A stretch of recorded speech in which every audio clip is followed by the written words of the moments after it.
Guys, जब दुनिया में कोविड-19 की शुरुआत हुई थी तो बहुत से लोग बहुत ज़्यादा रिलैक्स थे। जब उनकी कंट्री में आनी शुरू हुई तब भी ज़्यादातर लोग रिलैक्स ही थे कि ये तो सिर्फ दूसरे लोगों को हो रही है, हमें तो होगी ही नहीं। जब हुई तो थोड़ी बहुत चिंता होनी शुरू हो गई और इधर उधर सर्च करनी चालू कर दी और कई जगह उनको मिली मिस इन्फॉर्मेशन, जिसके बाद में मिस इन्फॉर्मेशन को लेकर हर तरीके के सोशल मीडिया ने एक मुहिम छेड़ दी कि मिस इन्फॉर्मेशन नहीं फैलाई जानी चाहिए वरना काफ़ी चीज़ें गलत हो सकती है। यहीं पर आपने देखा होगा कि पहले के टाइम पर काफ़ी ज़्यादा गलत सलत वीडियोस डाली जा रही थी यूट्यूब के ऊपर कि ये कुछ भी नहीं है, इससे कुछ नहीं होगा, मास्क नहीं पहनना चाहिए, ये नहीं करना चाहिए, वो नहीं करना चाहिए, जिसको कई लोगों ने फॉलो किया और उसके बाद में उनको खुद को हो गया, ठीक हो गया, अच्छी बात है। लेकिन कितना ज़्यादा सफ़र करना पड़ता है वो उन्हीं को मालूम होगा, किस तरीके से आइसोलेशन में रहना पड़ता है वो उन्हीं को मालूम होगा। लेकिन अभी भी मिस इन्फॉर्मेशन रुकी नहीं है। यहाँ पर डोनाल्ड ट्रंप का मानना है, मतलब वो तो कई चीज़ें मानते हैं, कई बातें बोल देते हैं बिना सोचे समझे। और एक चीज़ और बोल दी उन्होंने कि बच्चे तो ऑलमोस्ट इम्यून है कोविड-19 से, जिसके बाद में फेसबुक ने, ट्विटर ने और इसी तरीके से कई सारे सोशल मीडिया ने डोनाल्ड ट्रंप की ये बात डिलीट कर डाली फटाफट से। और जिन्होंने भी शेयर करी थी उनकी वो पोस्ट या फिर वीडियो, उन सब की पोस्ट भी डिलीट कर डाली कि ये इतनी गलत सलत इन्फॉर्मेशन कहाँ से लाते हैं, कौन सी लैब से सर्च कर रहे हैं, कौन सी लैब से रिसर्च कर रहे हैं कि ये सारी चीज़ें भी होती हैं। जिसके बाद में इनकी ये बातें हटाई गई। लेकिन इंस्टाग्राम पर फेवर मिल रहा है डोनाल्ड ट्रंप को। दरअसल वो कह रहे हैं कि एक बग आ गया था जो कि हैशटैग का कोई बग था, जहाँ पर उनकी एल्गोरिथम डोनाल्ड ट्रंप को सपोर्ट कर रही थी बजाय बाइडेन के, क्योंकि बाइडेन, डोनाल्ड ट्रंप दोनों खड़े हुए हैं अगले प्रेसिडेंट के लिए। तो यहाँ पर इनमें चुनाव होने यूएस के अंदर, लेकिन एल्गोरिथम ने कुछ ऐसी गड़बड़ी कर दी जहाँ पर डोनाल्ड ट्रंप को थोड़ा सपोर्ट मिल रहा था, जिसके बारे में बताया किसी यूज़र ने, जिसके बाद में लगता है कि वो फिक्स करेंगे बहुत जल्द। आई एम श्योर आप में से बहुत से लोगों को डीप फेक के बारे में मालूम होगा। ये एक तरीके का ऐसा सॉफ्टवेयर होता है जिसके अंदर एक ऐसी एल्गोरिथम होती है जो कि आपके फेस को किसी और के फेस पे लगा देगी। अगर वीडियो आपके पास में उस बंदे की भी है और आपकी भी है तो आप दोनों को कुछ इस तरीके से मिक्स कर डालोगे।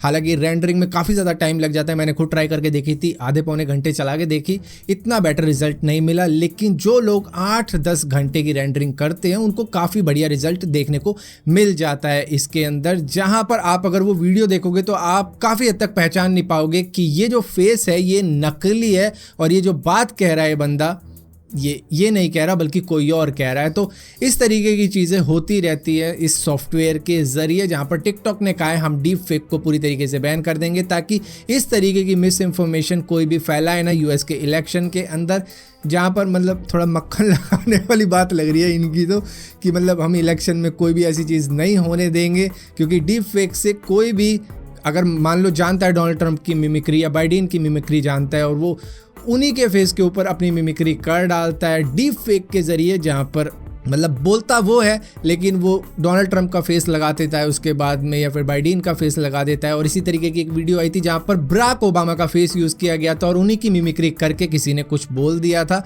तो इस तरीके की चीज़ ना हो, इस वजह से टिकटॉक ने कहा है कि ऐसी चीज़ हम नहीं होने देंगे। लेकिन कुछ टाइम पहले, करीबन 1 साल पहले ही या फिर कुछ महीनों पहले ही, टिकटॉक की ऐप में ही कुछ ऐसे कोड्स पाए गए थे जो कि डीप फेक को बताते थे कि मतलब ये डीप फेक के ऊपर काम कर रहे हैं, जहां पर शायद आने वाले वक्त में आपको डीप फेक का भी फीचर टिकटॉक के ऊपर देखने को मिल जाएगा। लेकिन इन्होंने डिनाई कर दिया था उस वक्त में। हालांकि डिनाई तो बहुत सारी चीज़ें कर देते हैं चाइना वाले। आप में से बहुत से लोग वेब सीरीज़ वगैरह देखते रहते होंगे और हॉटस्टार के ऊपर मूवी वगैरह भी देखते रहते होंगे। तो यहाँ पर एक मुलान नाम की एक मूवी है जो कि डिज्नी प्लस पे रिलीज होनी है और डिज्नी प्लस हॉटस्टार के साथ भी मिलता है, जहां पर लोगों ने सब्सक्रिप्शन भी लिए होंगे। और इसी के साथ साथ एक रिचार्ज का ऑफर भी आया था, शायद एयरटेल ने दिया था या वोडाफोन ने दिया था कि इतने का रिचार्ज करवा लो जिसके बाद में आपको डिज्नी प्लस का सब्सक्रिप्शन भी मिल जाएगा। तो यहाँ पर सब्सक्रिप्शन तो मिल गया लेकिन ये मूवी नहीं मिलेगी, ये सिर्फ डिज्नी प्लस स्ट्रीमिंग प्लेटफॉर्म के ऊपर दिखाई जाएगी। बताओ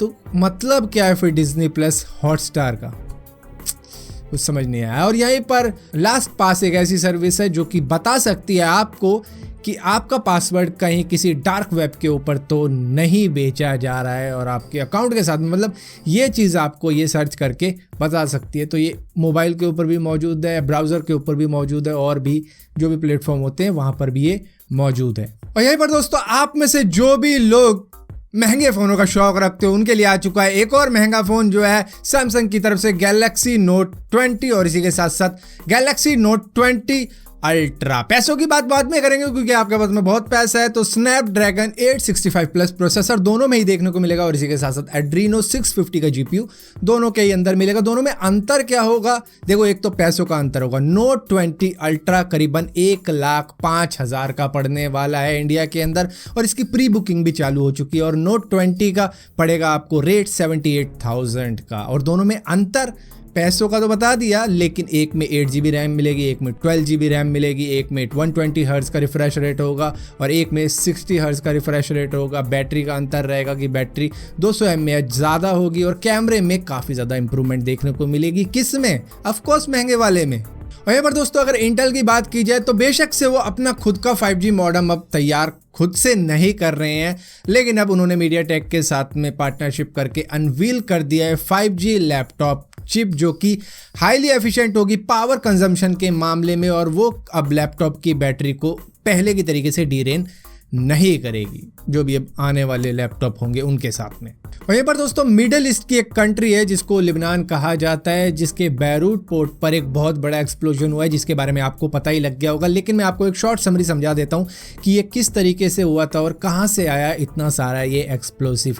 दरअसल 2013 के वक्त में जॉर्जिया से मोज़ेम्बिक की तरफ एक शिप बढ़ रही थी, लेकिन टेक्निकल डिफिकल्टीज की वजह से उसको बैरूट पोर्ट पर रुकना पड़ गया, जिसके बाद में इसको वहां से आगे जाने नहीं दिया गया था। इसको बैन कर दिया था वहां के लॉ के हिसाब से, क्योंकि इसके अंदर 2750 टन का अमोनियम नाइट्रेट था, जो कि पोटेशियम नाइट्रेट की तरह ही काफ़ी ज़्यादा एक्सप्लोसिव होता है, जो कि हम अपने दिवाली के बम पटाखों में भी देख लेते हैं। तो इस सब को वहाँ से शिप में से उतार दिया गया और इसके बाद में वहीं बैरूट के पोर्ट पर जो भी वेयर हाउस था वहाँ पर स्टोर कर दिया गया, जिसके बाद में अब आपको पता लग ही गया है कि वो पोर्ट वगैरह सब कुछ गायब हो चुका है। मतलब आसपास की जो बिल्डिंगें थी उस पोर्ट के ऊपर, क्योंकि यहाँ पर ये एक्सप्लोजन हुआ जो कि आप सभी को पता ही होगा, जिसके बाद में 100 से ज़्यादा लोगों की जान चली गई और 4000 से भी ज़्यादा लोग घायल हो गए और कई सारी बिल्डिंगें वहाँ से बिल्कुल ही गायब हो गई, क्योंकि इस तरीके का ये एक्सप्लोजन था जहाँ पर एक बहुत बड़ी शॉक वेव भी देखने को